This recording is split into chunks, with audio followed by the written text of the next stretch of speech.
Dear student, very good evening to all of you. This is Mahima, your biology educator. And आज का topic हमारा रहेगा regulation of respiration and respiratory disorder के बारे में। ये हमारा लास्ट टॉपिक है, इसके बाद हमारा चैप्टर पूरा हो जाएगा। तो जल्दी से स्टार्ट कर लेते हैं हम रेगुलेशन ऑफ रेस्पिरेशन को, कैसे आप रेस्पिरेशन की रेट को कंट्रोल कर सकते हो एंड क्या क्या रेस्पिरेटरी डिसऑर्डर्स। सबसे पहले रेगुलेशन ऑफ रेस्पिरेशन की बात करूँ तो हमारे पास दो तरह से रेगुलेशन ऑफ रेस्पिरेशन हम परफॉर्म कर सकते हैं। एक है हमारे पास नर्वस कंट्रोल या न्यूरल सिग्नल के थ्रू, नर्वस कंट्रोल या ये कहें कि न्यूरल सिग्नल के थ्रू।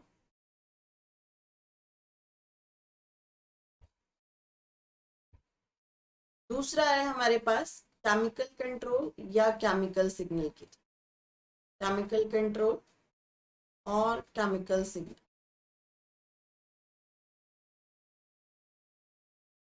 ठीक है, केमिकल कंट्रोल और केमिकल सिग्नल। नर्वस कंट्रोल की बात करूं तो हमारे पास नर्वस कंट्रोल में तीन रेस्पिरेटरी कंट्रोल सेंटर्स प्रेजेंट होते हैं। 3 रेस्पिरेटरी कंट्रोल सेंटर्स प्रेजेंट होंगे, जिनमें से 2 सेंटर तो होते हैं हमारे मेड्यूला के, 2 सेंटर्स होते हैं जो मेड्यूला में लाई करते हैं, that is 2 inspiratory centres, 1 inspiratory centre and 1 expiratory centre, 1 expiratory centre.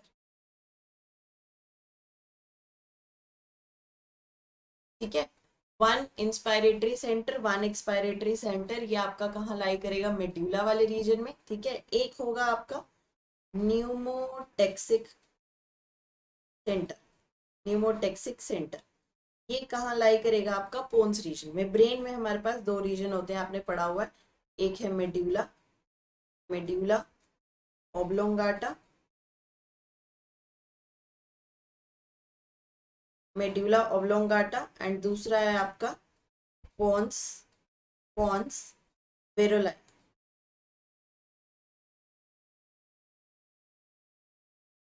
ठीक है, पोन्स वेरुलाई, ये 2 रीजन है। मेड्यूला ओब्लोंगाटा में बच्चे आपके एक रिदम सेंटर होता है जिसको हम बोलते हैं रिदमिक सेंटर। ठीक है, जिसको आप क्या बोलते हो, रिदमिक सेंटर या respiratory rhythmic center. Pons region में आपका क्या है, pneumotaxic center, pneumotaxic center. Rhythmic center की बात करूं तो इसमें मैंने आपको 2 सेंटर बता दिए, एक होगा इंस्पायरेटरी सेंटर, इंस्पायरेटरी सेंटर, और दूसरा होगा हमारा एक्सपायरेटरी सेंटर, एक्सपायरेटरी सेंटर। ये करेंगे क्या, इंस्पायरेटरी सेंटर जो है आपका, इंस्पायरेटरी सेंटर बिल्कुल नॉर्मल रेस्पिरेशन करने का काम करता है। जैसे आप, मैं ब्रीद इन कर रही हूँ, ब्रीद आउट कर रही हूँ, फिर ब्रीद इन कर रही हूँ, ब्रीद आउट कर रही हूँ, ये नॉर्मल रेस्पिरेशन जो है, नॉर्मल रेस्पिरेशन के प्रोसेस में हमारा कौन काम कर रहा है, inspiratory rhythm centre, normal respiration. ठीक है, ये क्या करा रहा है, नॉर्मल रेस्पिरेशन परफॉर्म करा,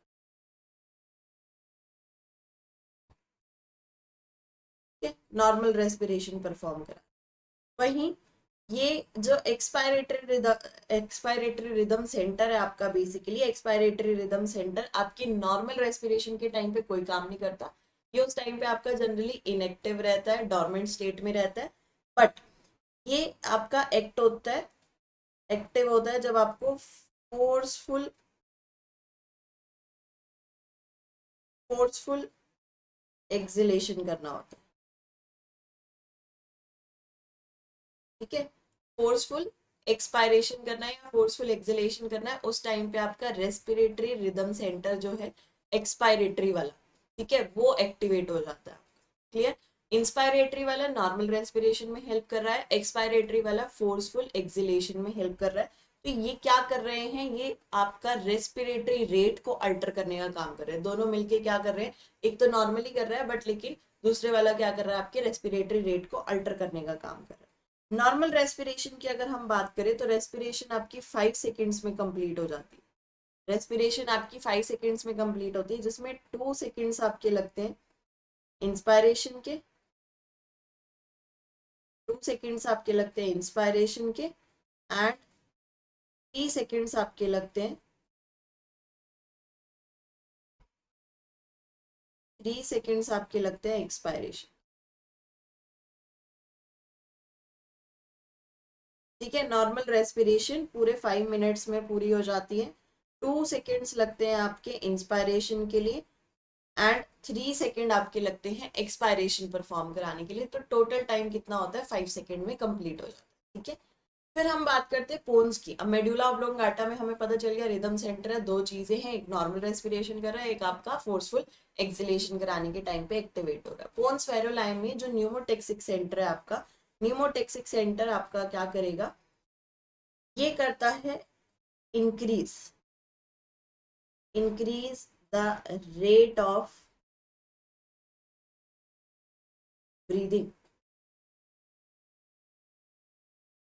increase the rate of breathing, breathing के रेट को इंक्रीज करने का काम करेगा।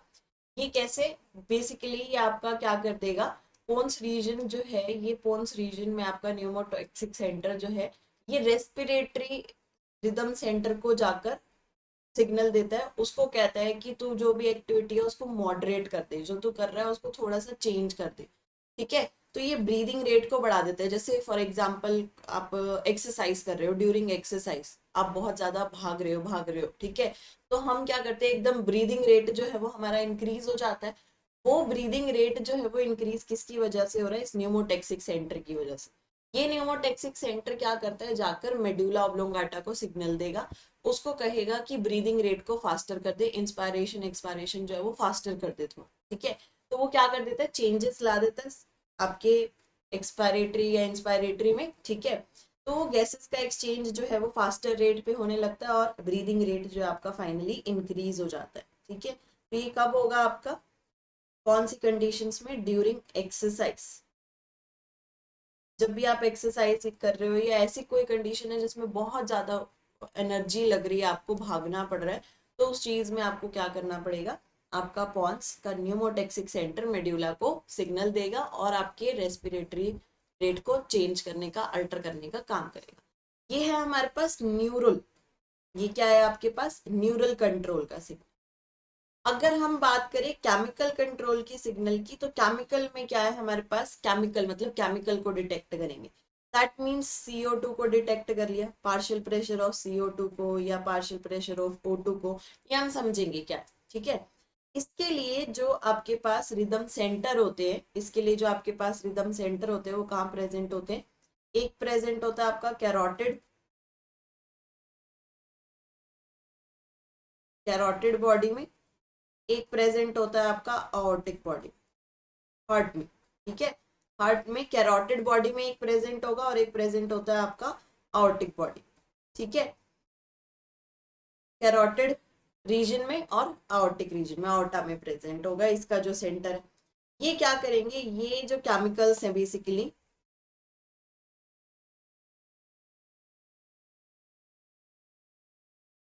केमिकल कंट्रोल वाले क्या कर रहे हैं, ये सेंसिटिव हैं for, sensitive for change in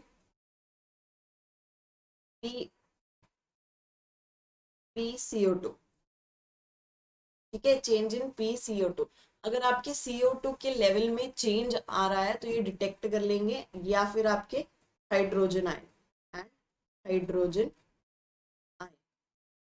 ठीक है, so these centers are highly sensitive for CO2 and hydrogen ion.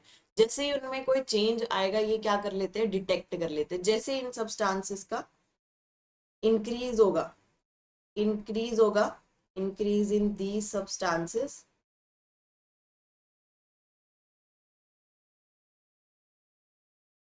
increase in these substances can activate the center। ठीक है, can activate the centre, centre को एक्टिवेट करने का काम करेंगे। अब जैसे ही सेंटर जो है वो एक्टिवेट हो जाएगा, क्या क्या चीजें होंगी, जैसे ही मान लो आपका PCO2 हाई हो गया, PCO2 हाई होने के बाद जो ऑर्टिक एंड कैरोटिड बॉडी है, कैरोटिड बॉडी है, इन्होंने डिटेक्ट कर लिया, इनको पता चल गया, इन्होंने क्या कर लिया, डिटेक्ट कर लिया। ये क्या करेंगे, एक्सपायरेटरी एक्सपायरेटरी मसल्स को स्टिमुलेट कराना स्टार्ट करेंगे। एक्सपायरेटरी मसल्स को स्टिम्युलेट कराना स्टार्ट करेंगे। एक्सपायरेटरी मसल्स क्या कराएंगे, जब वो स्टिमुलेट या एक्टिवेट हो जाएंगी बेसिकली, तो वो फटाफट से कॉन्ट्रैक्शन कराएंगे। ठीक है, वो क्या कराएंगे, फटाफट से कॉन्ट्रैक्शन कराएंगी, जिसकी वजह से CO2 जो है वो एक्सपायरेशन का रेट बढ़ा देंगे, CO2 जो है वो फटाफट से एक्सेल आउट होगी। ठीक है, ये क्या होगा, एक्सपायरेटरी मसल स्टिमुलेट होंगी, मतलब वो कॉन्ट्रैक्शन रिलैक्सेशन जो कर रही है वो फटाफट करने लगेंगी, कॉन्ट्रैक्शन करने लगेंगी, जिसकी वजह से अल्टर हो जाएगा, alter the rate of expiration, alter the rate of expiration.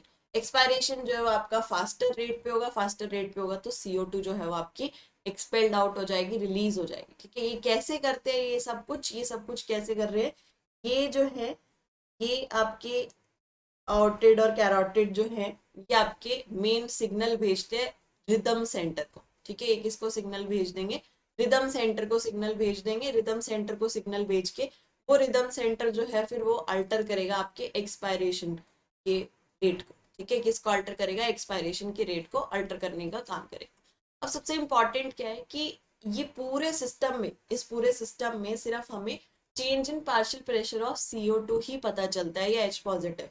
अभी तक ऐसा नहीं पता कि रोल ऑफ ऑक्सीजन क्या है। ठीक है, role of oxygen in the regulation of respiration is not known.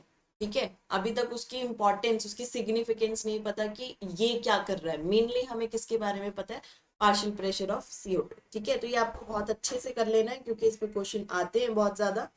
Then हम चलते हैं रेस्पिरेटरी डिसऑर्डर्स पे। रेस्पिरेटरी डिसऑर्डर्स की बच्चों अगर मैं बात करूं तो यहाँ क्या है हमारे पास, 4 रेस्पिरेटरी डिसऑर्डर्स हम पढ़ेंगे। पहला रेस्पिरेटरी डिसऑर्डर है आपके पास अस्थमा। अस्थमा, अस्थमा में क्या होता है, यहाँ पर ब्रोंकियल स्पैज्म होते हैं। ब्रोंकिया आपने पढ़ लिए, ठीक है, ब्रोंकियल स्पैज्म आपको देखने को मिलता है। Bronchial spasm is basically contraction होगा, मसल कॉन्ट्रैक्शन।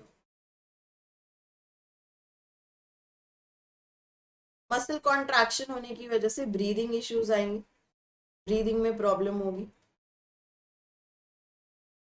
ठीक है, अब ब्रोंकियल या ब्रोंकिया है आपकी, उसका क्या हो रहा है, कॉन्ट्रैक्शन हो रहा है, स्पेजम हो रहा है उसमें सडनली, तो वो क्या हो रहा है आपका, एकदम से सांस लेने में आपको क्या होगी, डिफिकल्टी होगी, पेन भी हो सकता है, वीजिंग साउंड जो है वो अपीयर होगी, वीजिंग देखने को मिलती है। ठीक है, तो ये हमारा क्या है, अस्थमा, ब्रीदिंग इश्यूज होते हैं इसमें भी। दूसरा क्या है हमारे पास, ब्रोंकाइटिस। ब्रोंकाइटिस में क्या है, ये भी आपका अस्थमा जैसे थोड़ा बहुत सिमिलर होता है, क्योंकि इसमें बाहर से डस्ट पार्टिकल वगैरह, दोनों में ही डस्ट पार्टिकल आने की वजह से ब्रोंकिया, ब्रोंक्यूल्स वगैरह जो है वो आपके अफेक्ट होते हैं। ठीक है, तो ब्रोंकाइटिस में क्या है, इन्फ्लेमेशन हो जाती है, इन्फ्लेमेशन ऑफ ब्रोंक्यूल्स। ब्रोंक्यूल्स में क्या हो जाएगी, इन्फ्लेमेशन हो जाएगी, स्वेलिंग हो जाएगी, जिसकी वजह से जो नॉर्मल एरिया था वो नॉर्मल एरिया जो है वो रिड्यूस हो जाएगा। तो अब अगेन गैस को ट्रैवल करने में प्रॉब्लम होगी, तो ब्रीदिंग इश्यूज जो है वो आपको देखने को मिलेंगे। तो ये क्या था हमारा, ब्रोंकाइटिस। ब्रोंकाइटिस के बाद हमारे पास थर्ड डिसऑर्डर आता है।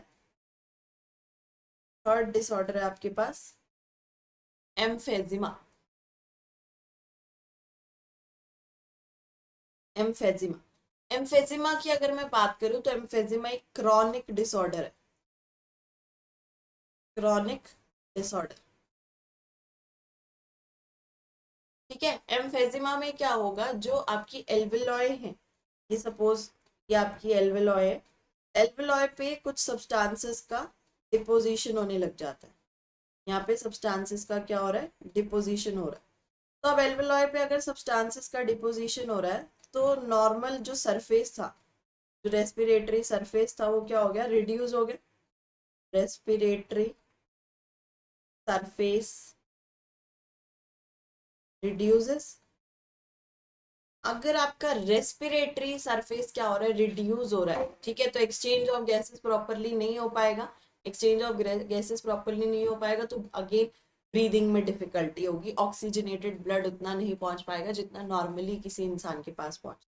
ये किस कंडीशन में देखने को मिलता है? जो जनरली सिगरेट स्मोकिंग करते हैं या तंबाकू वगैरह ले रहे हैं तो उनके केस में ये इश्यूज देखने को मिलते हैं। किसके केस में देखने को मिलेगा आपको? जो सिगरेट स्मोकिंग कर रहे हैं। स्मोकिंग की वजह से स्मोकिंग का जो सब्सटेंस है वो यहाँ पर डिपॉजिट हो जाता है, और डिपॉजिट होने की वजह से रेस्पिरेटरी सरफेस जो है वो आपका रिड्यूस हो जाता है। रेस्पिरेटरी सरफेस रिड्यूस होने की वजह से एक्सचेंज ऑफ गैसेस प्रॉपरली नहीं हो पाएगा। इस डिसऑर्डर को आप क्या नाम दे रहे हो? This is called एम्फेजिमा।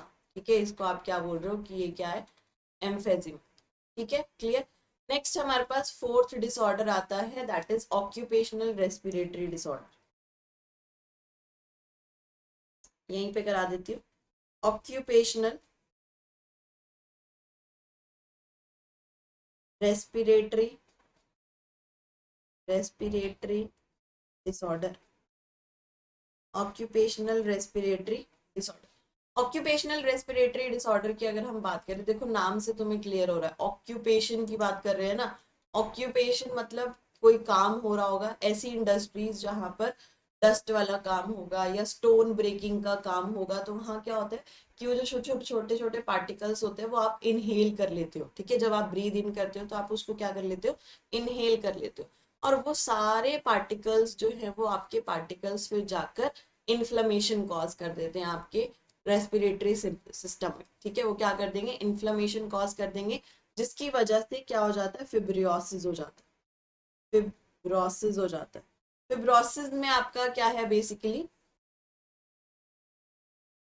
फिब्रोसिस में आपका क्या होगा मेनली? यहाँ पर हमारे पास कि प्रोलिफेरेशन यानी कि डिवीजन, प्रोलिफेरेशन होने स्टार्ट हो जाता है फाइब्रस टिश्यू का। तो फाइब्रस टिश्यू डिवाइड करके बहुत सारे फाइब्रस टिश्यू जो है वो फॉर्म कर लेते हैं। ठीक है, तो प्रोलिफेरेशन हो जाता है फाइब्रस टिश्यू का इन केस ऑफ फिब्रोसिस, जिसकी वजह से लंग्स का डैमेज हो सकता है। जिसकी वजह से क्या होगा? लंग डैमेज हो सकता है। ठीक है, लंग्स पे अफेक्ट पड़ सकता है, लंग डैमेज हो सकता है।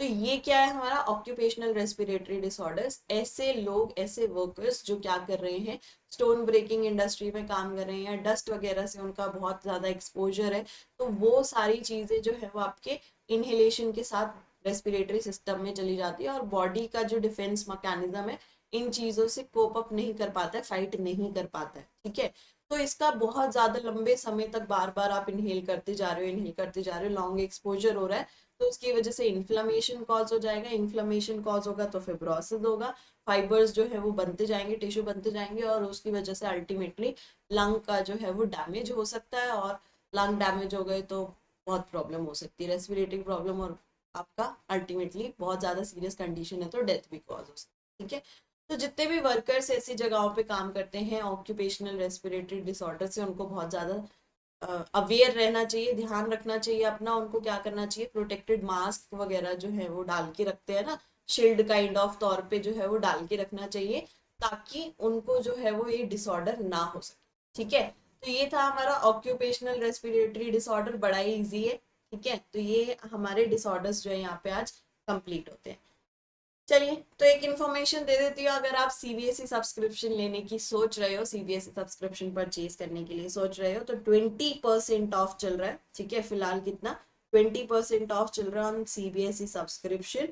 आपको पैकेज बहुत ही सस्ता पड़ रहा है। 12 मंथ का अगर आप पैकेज ले रहे हो तो आपको 13599 का पड़ रहा है डिस्काउंट प्राइस के बाद, एंड 24 मंथ का अगर आप पैकेज ले रहे हो तो 17599 आपको प्राइस पड़ रहा है डिस्काउंट के बाद। ठीक है, तो आप अगर सोच रहे हो तो आप अवेल कर सकते हो। ये आपके प्लस का प्राइस है, आइकॉनिक का प्राइस है आपका 12 मंथ्स के लिए 26719, एंड 24 मंथ्स के लिए 40799 आफ्टर डिस्काउंट। ठीक है, तो बहुत ही अच्छा मौका है, जुड़ जाओ, ज्वाइन कर लो आपके एजुकेटर्स के साथ, और अच्छे अच्छे बैच में जाओ, उनसे नॉलेज लो, और अपनी 11th को ग्रेट बनाओ। ठीक है, सेम फॉर 12th। अगर आप 24 मंथ्स का सब्सक्रिप्शन लेते हैं, आपको क्या करना है? इस ऑफर को अवेल करने के लिए सिंपली मेरा कोड अप्लाई करना होगा, MAHIMA। ठीक है, महिमा। इस कोड को अप्लाई करके आप इस ऑफर को अवेल कर सकते हो। तो जाओ, जाकर ज्वाइन कर लो। ठीक है, तो चैप्टर हमारा यहाँ पर खत्म होता है। मिलते हैं हम अगली क्लास में, तब तक के लिए इस चैप्टर को अच्छे से पढ़ो। मिलेंगे नेक्स्ट चैप्टर के साथ। Bye bye, take care everyone.